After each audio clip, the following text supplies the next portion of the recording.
last speaker is Marco Slot. Now, Marco, I've worked with for about 5 years now. He's the technical lead of the Citus open source database engine. And he lives in the Netherlands. And he has been working on Citus since long before I joined the team. I think you've been involved since, is it 2014? Yeah, April 2014. So I guess exactly 8 years ago. Okay. And then you did your PhD at Trinity College, and it says it's in self-driving cars, but I'm assuming it had something to do with distributed systems, because yeah, it was. It was if you take multiple self-driving cars and you make them cooperate, like how do you do that safely and in a reliable and efficient manner? Is that kind of what you've been doing ever since? Well, I guess now I do it with databases, yes. Okay. I'm always happy that my databases don't drive away, because that makes it very complicated. All right. So the title of your talk, Citus 11, A Look at the Elicorn's Horn. Now, was that inspired by any other talk titles that you've seen? Yes, definitely. Like, I mean, we had Magnus here earlier, and a talk that Magnus very often gives at various Postgres conferences is PostgreSQL, say 15, a look at the elephant's trunk. And of course, the elephant is the symbol for Postgres. At Citus, our mascot is the Elicorn, the elephant unicorn. So I thought I'd make a little tribute reference to Magnus's talks. Okay, well, I hope he's watching, and I'm sure he'll appreciate it. With that, I will hand the baton over to you to talk to us about Citus 11. Thank you. All right. Yeah, so for the final talk today, I wanted to take a little bit of a peek into the future and the latest Citus version that we're working on, which is going to be Citus 11. So before I do that, I want to talk a bit about Citus development. And basically Citus, as you probably know, is an extension to PostgreSQL that adds features to Postgres. I kind of like to call them superpowers. And it's really additive, so it doesn't change how Postgres works. Your Postgres server will just still work like Postgres, but it will be able to do other things as well. And in particular, you can distribute tables across other Postgres servers. You can replicate them using reference tables, and that's handy for doing efficient joins, distributed joins. And you can use columnar compression in more recent version. And when you query your distributed tables, the query will either be parallelized across all the cores and all the nodes in your cluster, or routed to a particular node, so you can have a very high transaction throughput. And so all development happens on GitHub, citusdata/citus. And lately, we're trending about 3 releases a year: 1 major release, 2 minor releases. Now, to be honest, there's not a huge difference between the major and the minor releases. The minor releases also have new features, but they're usually a bit more oriented towards performance and reliability and usability. And then the major releases have the bigger architectural changes that if you want to use them, maybe you have to test a bit more carefully, or they're just bigger shifts. For example, in Citus 10, we introduced this notion of starting on a single node, so you can just have your distributed tables on one Postgres server and then later scale out, and also columnar compression. And then in later releases, we kind of improved the performance and usability. 10.2, which is the latest stable release, also added functions for making it easier to do time partitioning of your Postgres tables and your distributed tables. And so Citus 11 is our next major release. So there's, as you might expect, there's some bigger architectural shift coming. And to explain that, let's first look at how Citus normally works. How would you normally use Citus? Now, typically in Citus, you have a coordinator and 0 or more worker nodes. And the coordinator is basically your initial Postgres server. Maybe it also has other tables, but it also can have now distributed tables. And those distributed tables have some metadata associated with them that's stored on the coordinator. The worker nodes, they mainly contain the shards, which contain subsets of the data. And so when you connect to the coordinator and you query a distributed table, the coordinator will make connections to the worker nodes to query the shards that have the actual data. And that way you can add as much capacity as you want and have parallelize your queries over many cores, or keep a lot of data in memory, or have a lot of the IOPS bandwidth of many different disks combined. So that helps you scale your query execution for many different workloads. Now, it can be that you have a really high query throughput, and then having the one coordinator could eventually become problematic. But actually, a lot of the time, especially for large-scale applications, if you have a lot of data, what we typically see is that the bulk of the work is actually in query execution. So if your queries are starting to span larger amounts of data, you need more horsepower to process that. Citus you can just add more worker nodes because they're doing the actual query execution work. So then it doesn't matter so much that the queries are going through the coordinator. But if you're really doing very high throughput workloads, and particularly of queries that are maybe don't do so much execution work, like just single row lookups or single row inserts, then it can be handy if you can actually scale the coordinator. And to do that, the big feature introduced in Citus 11 is the ability to query via any node. So now the metadata and the schema of your distributed tables and your reference tables is automatically going to get replicated to all of the nodes in the cluster, so to all of the worker nodes.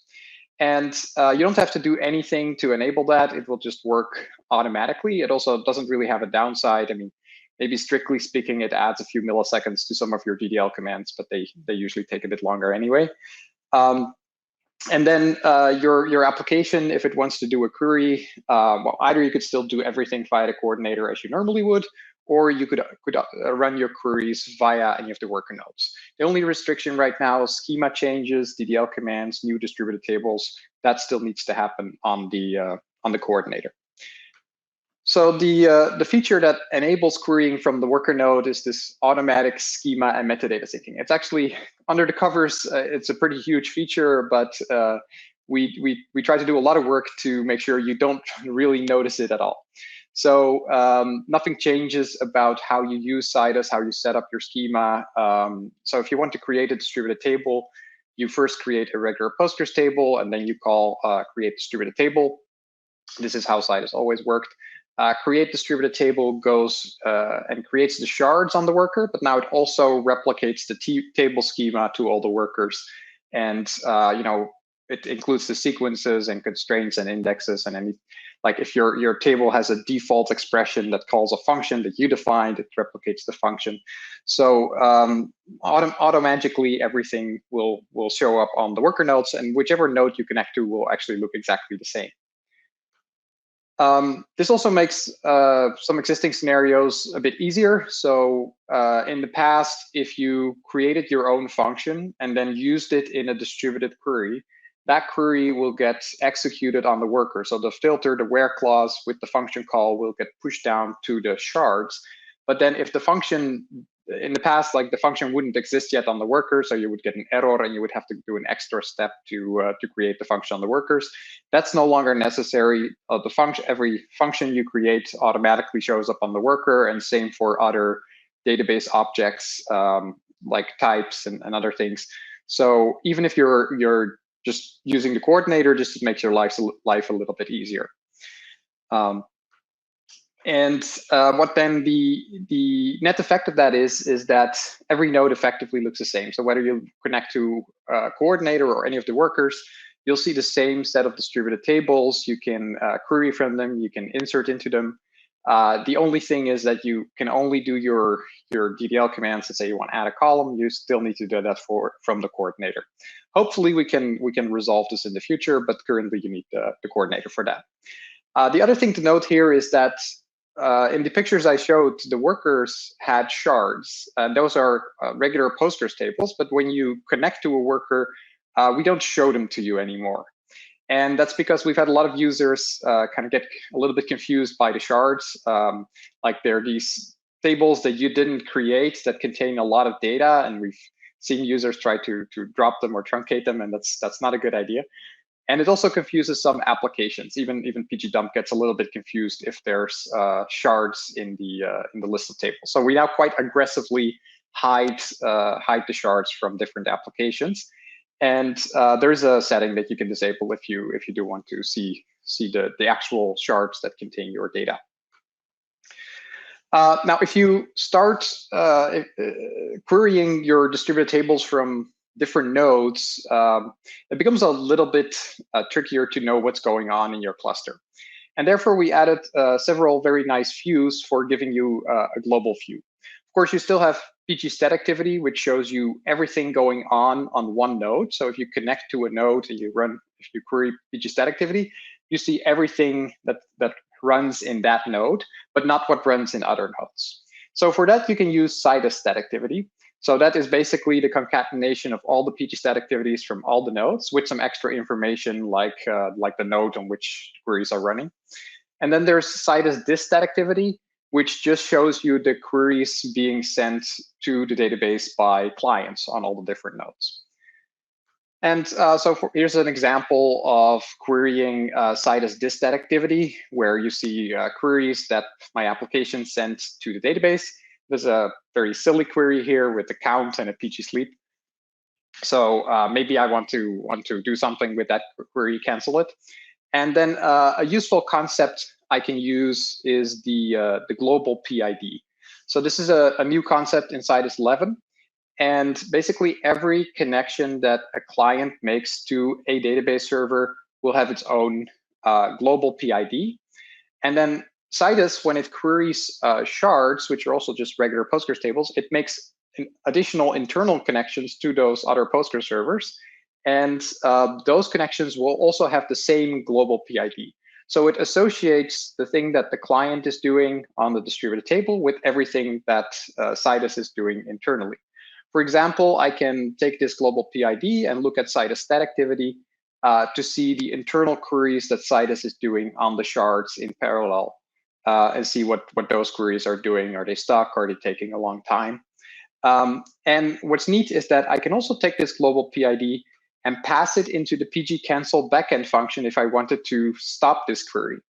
And you can actually do this from any node. So you don't have to be connected to the node that is running that particular query. It works from any node because we did a very simple trick. The number at the start of the global PID is actually the node ID. So we can always tell from looking at the global PID which node started this query and has this which process has this global PID. So that makes it much easier to kind of administer and monitor your kind of large-scale distributed Citus cluster. Now, I think to take into account if you want to kind of get to higher concurrency and higher throughput, maybe by taking advantage of the worker nodes, but also in general, something to take into account is that your application may need to use more concurrent connections to get to a particular throughput. And that's kind of just a mathematical reality that even if your application is just whenever a query is done, it immediately sends the next query. The maximum throughput you can reach is the number of connections divided by the average response time. And so if you have 200 connections, which is maybe already quite a lot, and a 5 millisecond average response time, not that high. I mean, for some things it's kind of high, but for many things it's pretty fast, and especially in cloud environments, you have network latencies you need to factor in. But with 200 connections and 5 milliseconds response time, you can at most do 40,000 queries per second, no matter how much hardware you have, no matter how big you make your server, it'll never be higher than that. But your server can probably handle more connections. So if you go to 1,000 connections, for example, with the same 5 millisecond response time, you could get to 200,000 queries per second. So that's something to take into account, that to get to high throughputs, you actually need to also have, your application might need to do a little bit more. And one more thing that we have to factor in is that when the application connects to a Postgres server, that spawns a process. And that process will, if you query a distributed table, will make connections to the other nodes to query the shards. So every connection that the client makes to the overall database cluster eventually also results in a connection to every node. So we need to make sure that every node can handle a large number of connections, and we can do that by just setting max connections to a high number. And what's nice is that actually Andres, who gave a talk in the live stream yesterday, in Postgres 14, he made a lot of connection scalability improvements, where in the past, having a lot of connections in Postgres kind of had some performance downsides, but that's no longer really the case. But one thing that can happen is that maybe the client makes so many connections across all these database servers that Citus cannot make any more internal connections to query the shards. So to prevent that situation from happening, we added this setting, Citus max client connections, where you can restrict the number of connections that outside clients can make, such that there's always enough room for all the internal connections. And of course, once we introduce this into the managed service, we'll set this up for you. But if you're running Citus yourself, open source, and you want to scale to very high throughputs, this is something to be aware of. Another thing to be aware of is that sequences might behave a little bit differently in this distributed cluster. So if you're running your inserts via the coordinator, sequences behave just like in Postgres. They go 1, 2, 3, 4, 5. But now when we replicate the table schema to the worker nodes, if we just took the sequence as is, it would generate 1, 2, 3, 4, 5 on every worker node. And that means you get duplicates. And if you use the sequence in a column that has a primary key constraint, then you would get a lot of constraint failures. So to prevent that from happening, the worker nodes actually put their node ID in the first 16 bits of the sequence numbers that they generate. That way, you still get unique numbers from any node that you insert into, but you lose the property of sequences where they just kind of keep growing and growing and growing. So that's something to be aware of. And if you need the sequences to be monotonic, you should probably keep using the coordinator for all your inserts. Another thing to be aware of is that if you want to query via the worker nodes and you want that to scale, you probably need to load balance your connections across the different worker nodes. And fortunately, several of the major PostgreSQL client libraries support load balancing. So for example, in Java, you typically use JDBC. And then if you specify the database URL, you can add a load balance hosts option and specify multiple host names. And then JDBC will kind of round robin across all the different host names, such that your application connects to all of the worker nodes. And PGSQL is the standard Postgres client for C#. It has this a similar option, slightly different syntax. Some alternatives are that you create like a DNS record where you put multiple IPs and use round robin. But one thing to be careful about is that when you make connections from the same machine, they might all end up going to the same IP because of DNS caching in your operating system. Another alternative is HA proxy, kind of typical TCP load balancer, or having your application just pick a worker node at random. So, of course, this is the goal of having queries go via worker nodes is ultimately that you could scale throughput. And so I did a little experiment on Azure using a 5-node cluster and a 10-node cluster, or actually I started with 5 nodes and then scaled out. And so the first on the bars on the left show the results with a single coordinator. Now, I should say this is a 16-core coordinator, so it's not the biggest coordinator I could have picked. I could have easily picked a 64 coordinator, and I would have gotten higher numbers. The other thing is we actually recently did this experiment on some competing Postgres services, and the numbers we get here are actually higher than you get on the largest Postgres services on some competitors.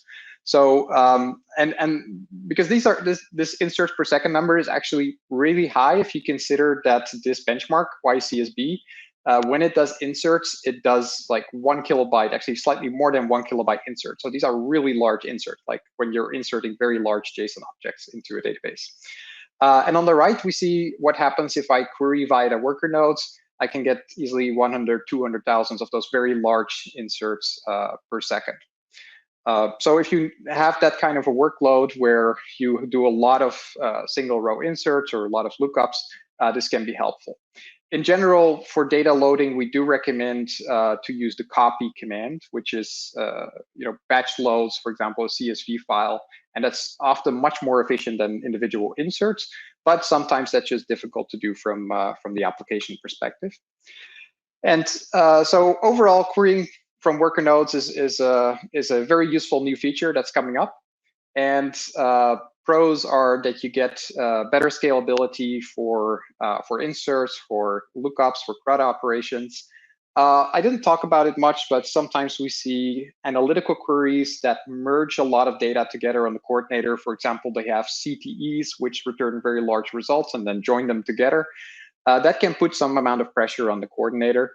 And also, if you have a lot of reads from reference tables, every node in the cluster has a copy of the reference table. So if you read from it, it will also always be local. So that scales very nicely.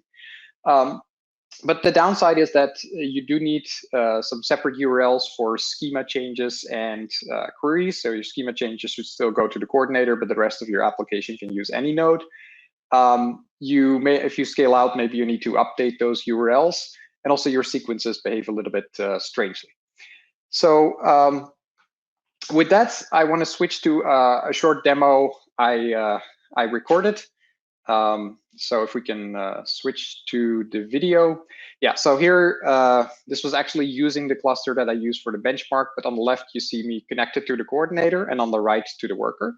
So I create a distributed table via the coordinator, and I can see that it immediately shows up in the list in the worker on the right. So I'm connected to two completely different IPs, but it's actually almost going to be like I'm connected to only one Postgres server. So I have the same table schema. I can insert on one node, and then I can immediately always see that insert on another, on the other nodes on the right. Also, if I have things like unique constraints, they'll be correctly enforced. I can also, of course, update the row that I just inserted from one node and then query it from the other node. So it's a little bit like I'm just talking to a single Postgres server, even though I'm really connected to two different servers. The only difference is that if I try to do a DDL command, I can only do that via the coordinator, and the worker tells me to connect to the coordinator. So a bit about the monitoring. So let's say one of the worker nodes has a query that's taking a really long time, let's say an hour. And I want to kind of see such queries. So what I can do is query the Citus disk activity view for things that the client sent to the database. And I see, there's this PG sleep query, and I can see its global PID. I'm not connected to the node that's running the PG sleep query, but I can simply pass in the global PID to the PG cancel backend function, and it immediately gets canceled on the other node. So also operationally, it feels like I'm just talking to a single Postgres server when I'm using these views. All right.